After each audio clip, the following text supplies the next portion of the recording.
राम राम. कसे चांगले आहेत ना? चांगले राहायलाच पाहिजे. शोभा काळे यूट्यूब चॅनलमध्ये आपल्या सगळ्यांचं स्वागत आहे.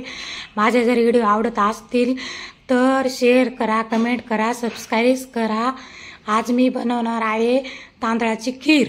आता ही तांदूळाची खीर कशी बनवायची मी तुम्हाला सांगते.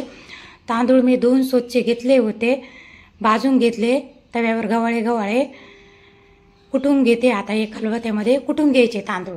मिक्सरमध्ये कधीच काढायचे नाही, बारीक होते. इकडं मी पाणी ठेवलं आहे गरम करायला. आता हे तांदूळ घेतले बघा आपण कुटून. तांदूळ कुटून झाल्यावर आपलं घ्यायचं आहे काजू आणि बदाम कुटून घ्यायचे. काजू बदाम कुटून घेतले मी. त्याच्यानंतर आता हे इलायची आणि जायफळ कुटून घेतलं.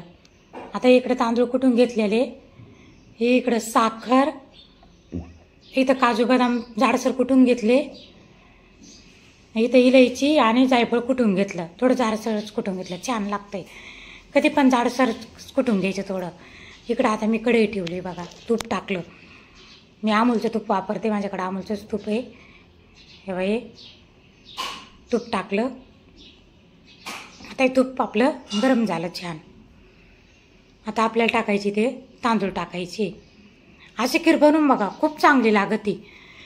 मिक्सरमध्ये तांदूळ काढून घेतले का खूप बारीक होते ते. आपले तांदूळ चांगले गव्हाळे भाजून घेतले. आता आपण त्याच्यात ते घेतलं, साहित्य घेतलं होतं ते टाकलं आपण त्याच्यात.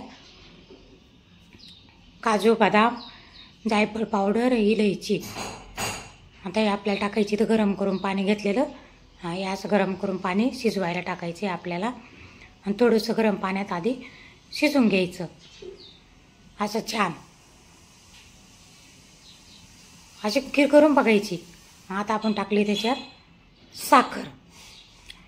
बारीक गॅसवर वाफेवर शिजवायचं. मिक्सरमध्ये नाही, कुकरमध्ये नाही शिजवायचं.